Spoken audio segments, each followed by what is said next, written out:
de se inscrever no canal e deixar o like. Micael se aproxima de deixar o Flamengo após Cruzeiro preparar proposta oficial pelo atacante. Cruzeiro prepara investida.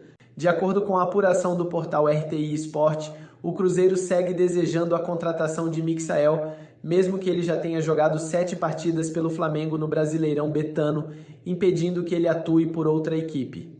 Desta forma, após a diretoria buscar informações sobre o atacante, segundo o portal, veio à tona que o clube de Belo Horizonte decidiu fazer uma proposta oficial para contar com o jogador que está em baixa no Fla. A informação é que o clube carioca não deve dificultar uma saída de Mitja e, mais que isso, considera um empréstimo.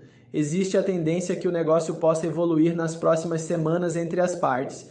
Rendimento pelo Fla. O atacante tem um carinho especial vindo dos flamenguistas, principalmente pelo que fez em sua primeira passagem. No total, segundo o portal Transfermarkt, são 137 jogos disputados, com 28 gols e 19 assistências. No clube em 2020, 2021 e de 2024 para cá, o atleta hoje com 29 anos conquistou 9 títulos. 3 Supercopas do Brasil, 2020, 2021 e 2025, uma Recopa Sul-Americana, 2020, 3 campeonatos cariocas, 2020, 2021 e 2025, um Brasileirão Betano 2020 e uma Copa Betano do Brasil 2024. Agora vamos a mais um vídeo, não esqueça de deixar o like. Clássico, Flamengo e Botafogo ao vivo no Premier, amanhã, 6h30 da tarde. Primeiro, notícias do mandante Flamengo, vou conversar com Débora Gares. O Gerson não joga, está suspenso. Temos pistas de quem joga, Débora? Olha, Escobar, deve ser o Everton Araújo, viu? Muito boa tarde para você, para todo mundo ligadinho com a gente. Ele é a opção mais óbvia, já que o Alan e o Eric Pulgar continuam fora tratando lesão. Deve atuar como primeiro volante, ali pertinho do De La Cruz, como fez o Gerson na partida de meio de semana pela Libertadores. O Felipe Luiz comandou apenas um treino com o grupo todo, foi hoje de manhã no CT Ninho do Urubu. Ontem os jogadores titulares fizeram apenas atividade na academia. E é provável que a escalação seja muito parecida, tirando, né, essa mudança forçada, seja muito parecida com a que enfrentou a LDU quinta-feira, com uma dúvida aí na zaga entre o Léo Pereira e o Danilo e no ataque entre o Bruno Henrique e o Pedro. Flamengo que vem de vitória no Brasileiro, né, sobre o Bahia, 1-0, está em segundo lugar com 17 pontos. Apenas 2 do líder Palmeiras, quer vencer amanhã para poder, né, recuperar, retomar a liderança da competição, Escobar. E o Botafogo vem de 2 bons jogos, então acho que Renato Paiva deve manter o time, né? É provável sim, viu, Escobar? Até porque, pelo lado do Botafogo, também tem desfalques ainda, né? O time não consegue contar ainda com o Barbosa, nem com o Savarino, nem com o Matheus Martins. E fez um bom jogo no meio da semana contra o Estudiantes pela Libertadores. A principal dúvida pelo lado do Botafogo é no ataque, porque o Renato Paiva utilizou o Juan Cruz ao lado do Igor Jesus na última partida, ali porque ia enfrentar uma defesa com 3 zagueiros. Pode ser que mude para essa partida, talvez trazer o Jefinho de volta. Ele que foi titular naquela goleada, né, por 4-0 sobre o Internacional pelo Brasileirão na última rodada. E ainda tem o Natan Fernandes como uma opção para esse ataque. Os titulares do Botafogo também fizeram só regenerativo ontem, só treino de sábado com o técnico tendo o grupo todo. E a expectativa, né, é de um confronto bem pegado, um bom jogo, já que eles vêm de bons momentos, boas vitórias. Jogo amanhã, 6h30, transmissão no Premier. Um abraço para vocês, Escobar. Débora Gares, Pejão, arrebenta. Débora é boa demais. No Brasileirão Feminino, Flamengo venceu o Fluminense. No dia a dia, o Pedro não desempenha, tal como os demais companheiros. O Felipe Luiz é um cara que analisa muito treinamento. Vou te dar um exemplo, para você que está me assistindo aí. O Alacian, jogador que se destacou, depois ficou sumido na lista de relacionados. Por quê? Não estava desempenhando bem. Felipe Luiz tirou da lista de relacionados. Voltou a desempenhar bem no dia a dia do Flamengo? Voltou para a lista de relacionados. Tanto é que entrou na partida de ontem, inclusive. O Pedro, a mesma coisa. No dia a dia, não desempenha da mesma maneira que os demais companheiros. Mas isso é culpa do Pedro? Não, talvez por conta da lesão que ele teve, do tempo que ele ficou ausente. Ninguém sabe. E por conta disso, o Felipe Luiz entendeu que para o jogo contra a LDU seria melhor colocar outros jogadores para manter a intensidade mais alta. E eu concordo. Se o jogo exigia intensidade alta e o Pedro não está no mesmo nível dos demais companheiros nesse sentido, tudo bem, tudo certo. O meu questionamento a Felipe Luiz é, beleza, você não quer colocar o Pedro de centroavante? Por que coloca o Bruno Henrique? O Bruno Henrique vem mal há muito tempo. E a justificativa que o Bruno Henrique é intenso, beleza, ele pode ser intenso, mas ele está errando tudo. E o Juninho também é intenso. E o Juninho, ele não vai tão mal assim. Cara, intensidade é a principal virtude do Juninho. Ele é intenso pra caramba, ele preenche espaço pra caramba. Ele pode não ser goleador, tal como é o Pedro, pode não ser decisivo, como é o Bruno Henrique, não tem as características e as qualidades do Bruno Henrique, eu concordo. Mas o Bruno Henrique tá muito mal, tá errando tudo. Por que não coloca o Juninho? Seria o meu único questionamento, tá? Sobre o Pedro, eu acho que é isso, é o dia a dia. O campo fala, como diria o Tite, o bom Tite, que teve uma passagem recente pelo Flamengo, o campo fala, e o campo está falando, Bruno Henrique não pode ser mais titular. O campo também está falando, Michael não pode ser titular. E agora eu entendo porque o Flamengo, agora não, já entendo há muito tempo, porque o Flamengo vai em busca de atacantes de beiradas. Vocês agora entendem? O Flamengo, embora tenha muita quantidade de atacantes pela beirada, mas não tem qualidade. O Michael não tem qualidade, gente. O Michael é um atacante que não sabe finalizar. Ele preenche muito bem espaço, faz boas jogadas pela ponta esquerda. Eu entendo isso tudo. Obriga o time adversário a fazer uma marcação diferente, a marcação dupla do lado que ele atua. Eu entendo isso tudo. Mas ele não sabe finalizar. E ontem, ele ainda errou mais passes do que o normal. Passes bobos, sobretudo no primeiro tempo. E o Cebolinha, quando entrou, fez a torcida do Flamengo sentir falta do Michael, que estava em campo. E o Bruno Henrique está mal, o Gonzalo Plata, enfim, está se machucando. O Luiz Araújo, para mim, foi um grande jogador e ele mostrou por que ele tem que ter mais minutagem, mais chances com o Felipe Luiz. Cara, o Flamengo finalizou 15 vezes ao gol. Dessas 15 vezes, 7 foram fora da área, algo que não acontece. E o Luiz Araújo finalizou 4 vezes fora da área. Ah, mas uma bola ele isolou. Beleza, mas pelo menos finalizou. Pelo menos tenta. E ele fez um gol e deu uma assistência. Foi importante. Galera, já ia esquecendo. Olha essa bagunça na CBF. Vocês já sabem, Edinaldo foi afastado, informação que a gente publicou também nas outras redes sociais. E a CBF convocou novas eleições para o próximo domingo, dia 25 de maio, véspera da apresentação do Carlo Ancelotti. E outra, isso é informação, não vai mudar em nada a situação do Carlo Ancelotti, ele continua sendo técnico, ele assinou o contrato com a seleção brasileira, deu o aval, tudo, sabendo da situação do Edinaldo. Eu acho que isso só mostra que o Edinaldo anunciou de maneira precoce o Carlo Ancelotti em forma de defesa, como se fosse um escudo, talvez a última cartada para que ele não fosse afastado, porque Deus e o mundo sabia que ele seria afastado. Eu sabia, eu estava esperando isso desde segunda-feira. Me falaram que ia acontecer segunda ou terça, acabou acontecendo quinta-feira. Então, se eu sabia, o Edinaldo, obviamente, sabia também. Ó, galera, Flamengo anunciou Casa Flamengo para o Mundial de Clubes da FIFA. Torcida rubro-negra presente nos Estados Unidos terá experiência exclusiva e programação especial durante a competição. A participação do Flamengo no Mundial de Clubes da FIFA, que será disputado nos Estados Unidos em junho, vai muito além das 4 linhas. O clube apresentará uma estratégia abrangente de presença institucional, internacionalização da marca e engajamento com a torcida por meio de uma série de iniciativas. Vem aí a Casa Flamengo, a resenha rubro-negra e os encontros promovidos pelas embaixadas rubro-negras. Maneiro demais, cara. Parabéns ao Flamengo pela iniciativa. Acho que isso é internacionalizar a marca. Quem quiser mais informações, tem tudo lá no site do Flamengo. Fica a dica aí para vocês. Galera, exame antidoping surpresa no Flamengo. Isso me recorda aquela situação envolvendo o Gabigol, que ele se recusou a urinar. Vocês sabem muito bem disso. Acabou sendo punido, foi para o CAIS, enfim, uma história longa.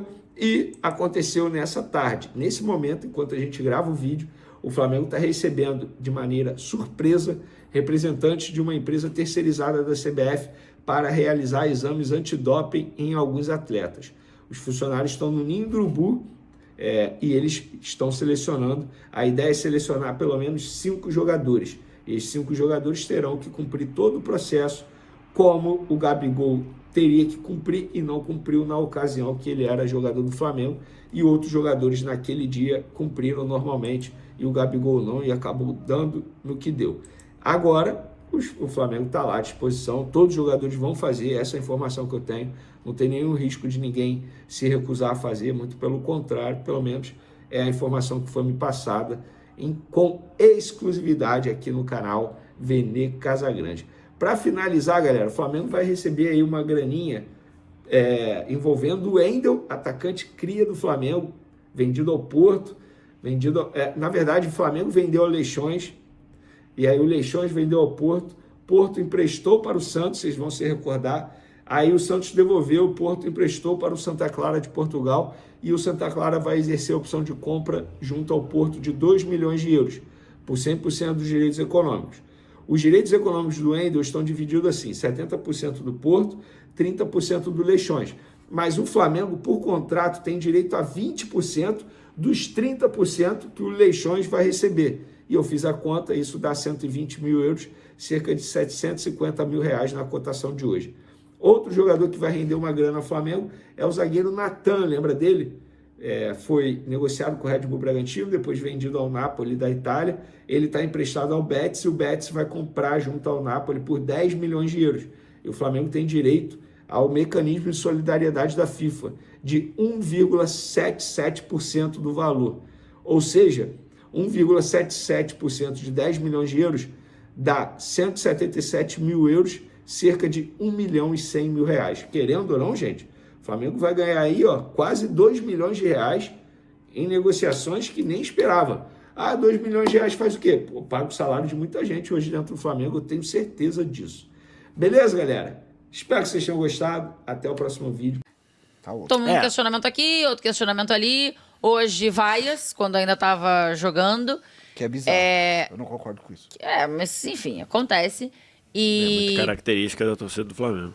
E de outras torcidas também, né? Sim, a do Flamengo que faz, mas eu acho que tem algumas que seguram tem uma outra postura. Sim, né? total. É pra tudo isso, Vaz? Então, cara, eu acho que o Michael, normalmente, ele tem muitos problemas de tomada de decisão, né? Sim. Muitos problemas. Às vezes ele tá numa boa fase, que ele acerta bem mais do que erra, mas ultimamente ele tem errado muito mais do que acerta, né?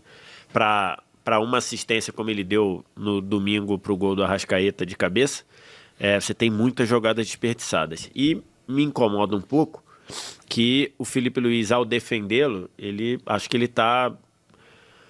Acho que eu entendo ali, ele enquanto comandante, defender o jogador dele, mas eu acho que tem que ir até um limite de não fugir do que a gente tá vendo, Fato. né? Acho que, ao mesmo tempo, hoje, por exemplo, o Michael desperdiçou muitas bolas. Mas muitas bolas.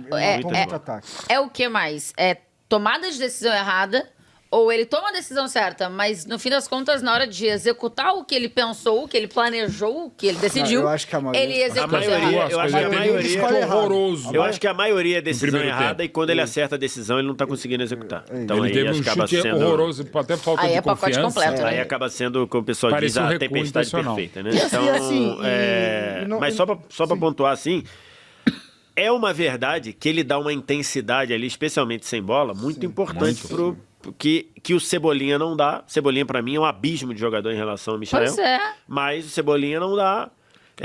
E aí, talvez, acho que o Felipe Luiz esteja ali equilibrando essas coisas. Então, tem que entender, né? Tem que entender o que ele faz. Eu dei uma criticada no Michael no Twitter no intervalo. E aí, depois que foram as trocas, alguns me responderam e falaram assim, olha aí, depois que o Michael saiu, o lado esquerdo do Flamengo morreu no jogo. Não só o lado esquerdo, né? O lado esquerdo, o centro e o lado direito. O Flamengo morreu no jogo depois de 2-0. Sim. Então, acho injusto. Agora, é evidente que o Cebolinha ainda não atingiu uma regularidade que impõe a convocação dele. E aí, o Michael vai ficando. Eu acho que a questão do Everton, do Cebolinha, talvez seja até física, né, cara? Toda vez que ele ganha uma sequência, uma lesãozinha, ele já teve outra lesãozinha agora, algumas rodadas atrás. Então, talvez até seja isso. O Michael também vinha com lesões também, então ele acabou que a mesma posição, ele tá alternando os dois. Eu concordo muito com o Vitor, acho que eles são jogadores que eles não estão na mesma prateleira, definitivamente. Mas uma coisa a gente não pode acusar do Michael. Omissão não tem. Omissão não tem. Ele não se esconde do jogo, ele pega, ele tenta. Mas realmente... Mesmo sabendo que não tá bem, né? Aí vamos a dois extremos. É irritante. Eu não sou rubro-negro e vendo o jogo hoje, o tanto de ataque que ele mata realmente irrita, pra quem tá no estádio. E eu não sou fiscal de torcida. Só que pra mim não faz o menor sentido. O cara tá mal, você vai vaiar ele, vai ficar mais mal ainda. Num jogo que tá bom pro time. E o time tá bom, o time tá legal. Às vezes tá todo mundo jogando mal, desculpa, quem sou eu pra falar pra você o que você tem que fazer no estádio? Mas eu acho isso um absurdo. Né, cara? Eu acho isso um absurdo. Se eu estou no estádio e vejo alguém fazendo, eu vou xingar. E... Calma. Para com isso. Vou parar, vamos torcer. Assim, eu acho que o Michael não tem que ser titular, eu concordo que ele mata um monte de ataque, mas assim, se ele tá tomando 500 decisões erradas, você vai vaiar o cara, ele vai tomar... Todas as outras. 1.500. Não, e o lance técnico, se aquela bola que sobra livre pra ele pega muito mal, ali é falta de confiança, né? Então, a gente já viu o Michael jogar muito mais, né? E fica essa coisa do Michael rústico... Entenderam, né? É o Rony Rústico do Flamengo hoje, naquele momento. Até se acertar, vai ficar uma cobrança exacerbada em cima dele. E no caso específico, o Flamengo tem opções, né? Quer dizer, não tem tantas pela fase do Cebolinha e tal, mas enfim. Mas tem o Luiz Araújo continua muito bem, a cobrança de escanteio, o gol do Léo Ortiz muito legal, outros lances do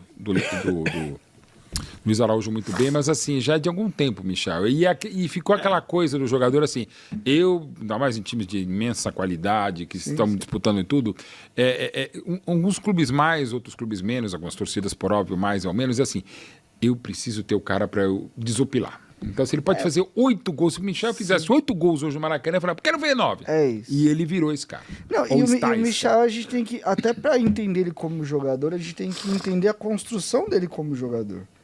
Ele é um cara que não fez categoria de base, um cara que ingressou no profissional muito tarde. E querendo ou não, é muito diferente, cara, você pegar um menino que tá desde os 12 anos numa base do Flamengo, desses, né? O pedigree dele. O próprio Bruno Henrique, né? Fisicamente é sempre bem tratado, come do melhor, vitamina, academia. Você tá forjando um atleta. O Michael, ele tem muito do jogo solto, do jogo... E aí não vou... Às vezes eu falo peladeiro pro lado ruim. Pejorativo. Não é pejorativo. No caso dele, não. No caso dele, eu acho que o bom do jogo dele tem esse lado solto mesmo, de enfrentar, de quem joga em várzea é muito intimidado, é um negócio... Ele tem esse jogo meio rebelde dele. Mas isso num contexto de futebol profissional, às vezes, taticamente, na hora de você escolher... E não é só escolher com bola, escolher o movimento sem bola também, escolher o que fazer. Eu realmente sempre vi ele atrás. Eu sempre vi ele atrás. Tanto é que os melhores momentos dele são dentro de contextos muito específicos. Campo aberto. Aquele brasileiro que ele faz pelo Goiás, 19. Era um Goiás que fechava e jogava reativo e era bola nele. E ele acelerava e ia dentro de todo mundo. E aí ele fez... No próprio Flamengo, quando ele vai bem, na primeira passagem... O time, ele entrava muito em segundo tempo, já contra o time descansado. Então, assim, quando você pega um Flamengo contra um time fechado, onde você precisa ter mais jogo associativo, mais jogo curto, mais inteligência para jogar, sem campo tão aberto, aí ele... Mas aí o negócio, eu concordo, assim, acho que a base ela faz muita diferença no todo, no fim das contas, né? Mas o tempo... Porque uma coisa tá fazendo diferença, quando o cara subiu profissional... Até uns 22, 23. Ela vai fazer diferença pra sempre? Não, é só ver o Bruno Henrique, por exemplo. Não é pra ter uma evolução. Depende do contexto que você tá. E do tipo de jogador. O Leandro Damião, eu acho que não fez tanta falta. O Liedson também não. O Elias também não. E o Bruno Henrique não fez nenhuma. Será que a gente consegue dizer que não fez falta pro Leandro Damião, que foi jogar no Japão? Eu acho que fez. Por exemplo, anos. Sei lá. Pro Elias já não. O Elias já não. O Bruno Henrique, com certeza. Então. O Liedson também não. O Bruno Henrique tem muito do Michael também. O Bruno Henrique é muito superior tecnicamente, mas o Bruno Henrique, principalmente ali no Santos... Também. Fisicamente o Bruno era a impressão é que o Bruno passou mas o Bruno do Goiás... O Bruno não fica no Wolfsburg. E tem uma passagem abreviada na Europa muito por entendimento de jogo mesmo. E aí eu acho que vai muito de jogador para jogador. O Elias, por exemplo, o Elias é um cara que você vai conversar com ele já é um cara que tem um entendimento maior de mundo. Sim. É outra parada. O Michael, além de tudo isso, ele tem uma história pesada. Claro. Bruno Henrique. Flamengo decide consultar Marcos Leonardo e Al Hilal da Aval, segundo o jornalista, atacante para disputar a posição com Pedro. A próxima janela de transferências do Flamengo promete, pelo menos na opinião dos torcedores. De olho no Super Mundial de Clubes, novidade na atual temporada, a equipe carioca avalia alguns nomes para reforçar o elenco de Felipe Luiz. Para o meio de campo, Jorginho é o principal destaque. Deve ser confirmado como reforço após o término do contrato com o Arsenal. Entretanto, o departamento de futebol de José Boto também olha com atenção para o sistema ofensivo. Segundo informação divulgada pelo Fabrício Lopes, do canal Resenha Rubro-Negra, o Flamengo estaria de olho em Marcos Leonardo, jovem atacante de 22 anos. Revelado pelo Santos FC, o atleta defende as cores do Al Hilal, da Arábia Saudita. Marcos Leonardo pode reforçar o Flamengo? A princípio, conforme informação pelo Fabrício Lopes, a diretoria do Flamengo entrou em contato com o Al Hilal, visando saber se existe a possibilidade de uma negociação. Dessa forma, o clube da Arábia Saudita teria enviado o sinal verde envolvendo Marcos Leonardo. Portanto, nos bastidores, o rubro-negro recebeu a permissão para conversar com o staff do atacante brasileiro e conferir quais são os objetivos do atleta. Atualmente, não há uma negociação já iniciada. Após uma rápida passagem pelo Benfica de Portugal, Marcos Leonardo está há quase um ano no Al Hilal, time que Neymar jogou. Ao todo, disputou 38 partidas com 25 gols marcados e 3 assistências realizadas. Em outra janela de transferências, em 2025, o rubro-negro contratou Juninho para a posição de centroavante. A posição de centroavante tem um pequeno sinal de alerta ligado, mas não envolvendo Pedro. Juninho, reforço recém-contratado, ainda não engrenou pelo clube carioca. Em 18 partidas, balançou as redes em 3 oportunidades. Felipe Luiz também utiliza Bruno Henrique mais centralizado. Com 6 gols em 22 partidas, o camisa 27 tem a questão extracampo que pode interferir no desempenho. A comissão técnica mostra cautela com Pedro após retornar da grave lesão no joelho. E você, torcedor, o que achou das notícias? Deixe sua opinião nos comentários e até o próximo vídeo.